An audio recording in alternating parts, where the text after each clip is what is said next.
সিন্দুরের মূল্য ৩৫ নম্বর পর্বটি দেখতে হলে আমাদের চ্যানেলটি সাবস্ক্রাইব করে সম্পূর্ণ ভিডিওটি না টেনে দেখতে থাকুন। চলুন বন্ধুরা, তাহলে শুরু করা যাক।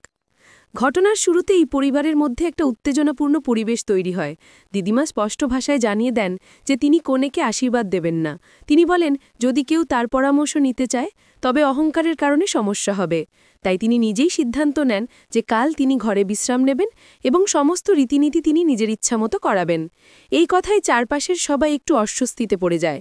ঠিক তখন কল্পনা আলতার থালা নিয়ে মন্দিরে যান, কিন্তু হঠাৎ সেই থালা পড়ে যায় এবং রং ছিটকে যায়। অনু এই ঘটনার জন্য তৎক্ষণাৎ ক্ষমা চায় এবং বলে সে পিছলে গিয়েছিল। কিন্তু দিদিমা রাগ করে বলেন, চুপ করো, সাবধানে হাঁটতে শেখো, না হলে একদিন এমনভাবে পড়বে যে দাঁতই থাকবে না। তখন পূর্ণি এগিয়ে এসে অনুর পক্ষ নিয়ে বলে, এটা অনুর দোষ নয়, দুর্ঘটনাবশত হয়েছে। কিন্তু দিদিমা তাতে সন্তুষ্ট হন না। তিনি পূর্ণিকে বকুনি দিয়ে বলেন, তুমি শুধু কথা বলো, চিন্তা করো না। অনু ইচ্ছে করেই এটা করেছে, আমি নিজে দেখেছি, রং সরাসরি মিশ্রির গায়ে পড়েছে। এমন সময় পূর্বী অর্থাৎ অন্নপূর্ণা দৃঢ়ভাবে বলে ওঠেন, আজ আমি শুধু মিশ্রির মুখের রং মুছে দিয়েছি, কিন্তু ভবিষ্যতে তার ভদ্রতার মুখোশটাই খুলে ফেলব। আর যদি সেটা করতে না পারি তবে আমার নামই থাকবে না অন্নপূর্ণা। এই কথায় অন্যরা মজা করে বলে, এই বয়সে নাম পাল্টাবে নাকি? কিন্তু অন্নপূর্ণা নিজের জেদের সুরেই বলেন, এই বাড়িতে শুধু আমার পুত্রবধূই রীতিনীতি পালন করবে, আর আমার পুত্রবধূ হল অনু। অন্যদিকে অর্জুন মানসিকভাবে ভীষণ চাপে থাকে। সে ভাবে বোর্ড পরীক্ষার সময় সে ভয় পায়নি, কিন্তু এখন জীবন মরণের পরীক্ষা চলছে। সবাই যখন তার ও মিশ্রির বিরুদ্ধে, অন্তত তার মা যেন তাকে সমর্থন করে। অর্জুন বুঝতে পারে এই বিয়ে আসলে একটি নাটক, কিন্তু বাবাকে বাঁচানোর জন্যই সে মিশ্রিকে বিয়ে করতে বাধ্য হয়েছে। তাই সে মনে মনে মিশ্রিকে অনুরোধ করে সবকিছু সামলাতে। এই সময় অর্জুন আর মিশ্রির মধ্যে মিষ্টি কথোপকথন হয়। অর্জুন বলে, আমাদের টম জেরির মতো ঝগড়া বাইরে কেউ যেন দেখতে না পায়। তুমি আমার হাত ধরো, কারণ প্রেমে পড়া মানুষ এভাবেই চলে। মিশ্রি উত্তর দেয়, আমি কি কোনো বেলুন যে ধরে রাখতে হবে?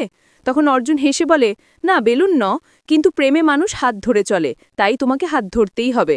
অর্জুন আবার তাকে হাসতেও বলে, যদিও মিশ্রি মনে মনে ভাবে, আমার মন কাঁদছে অথচ হাসতে হবে, কারণ এই বিয়ে আসলে সত্যি নয়, বাবাকে বাঁচানোর জন্যই একটা অভিনয়। এদিকে অন্নপূর্ণা খালা দিদিমার রাগ দেখে বলেন, দিদিমা এখন আশীর্বাদ না দিলেও আমি আজীবনের জন্য ভারী আশীর্বাদ দেব, এতে তোমাদের আজীবন মঙ্গল হবে। তিনি আরও বলেন, যেদিন মিশ্রি একটি নাতি বা নাতনি দিদিমার কোলের মধ্যে তুলে দেবে সেদিন তিনি বাধ্য হয়ে মেনে নেবেন। এভাবে তিনি পরিস্থিতি শান্ত করার চেষ্টা করেন। কিন্তু নতুন সমস্যা দেখা দেয়। কল্পনা বলে যে সে আলতার থালা মন্দিরে রেখেছিল, কিন্তু এখন সেটা কোথাও নেই। আসলে কেউ গোপনে সেটা চুরি করে লুকিয়ে ফেলে। এতে সবাই হতভম্ব হয়ে যায়। দিদিমা তখন জোর দিয়ে বলেন, আমার পুত্রবধূ অনুই এই রীতিনীতি পালন করবে, অন্য কেউ নয়। কিন্তু অন্নপূর্ণা খালা পাল্টা বলেন, অর্জুন যাকে বিয়ে করেছে সেই আসল পুত্রবধূ, আর মা দুর্গা নিজেই বিয়ের ব্যবস্থা করেছেন। এই নিয়ে প্রবল বিরোধ দেখা দেয়। দিদিমা রাগ করে বলেন, এই মেয়ে আমার পছন্দ নয়, আমার নাতি ভুল করেছে বিয়ে করে। তখন খালা শক্ত গলায় বলেন, ভুল হলেও এখন সেই আসল স্ত্রী আর পুত্রবধূ, তাই মিশ্রি অলতা পায়ে দিয়ে ঘরে প্রবেশ করবে, এতে বাড়ি আর পরিবার তার হবে। শেষ দিকে কল্পনা দোদল্যমান থাকলেও অন্নপূর্ণা খালা তাকে সাহস দেন। খালা বলেন, কল্পনা ভয় পেও না, আমি আছি, তুমি স্বাগত রীতি করো, কারো কথায় ভয় পেও না। অবশেষে পরিস্থিতি স্পষ্ট হয় যে মিশ্রিকেই পুত্রবধূ হিসেবে গ্রহণ করতে হবে, কারণ এটাই অর্জুনের সিদ্ধান্ত এবং ভাগ্যের নিয়ম। তো বন্ধুরা, ভিডিওটি কেমন লাগলো কমেন্ট করে জানিয়ে দিন।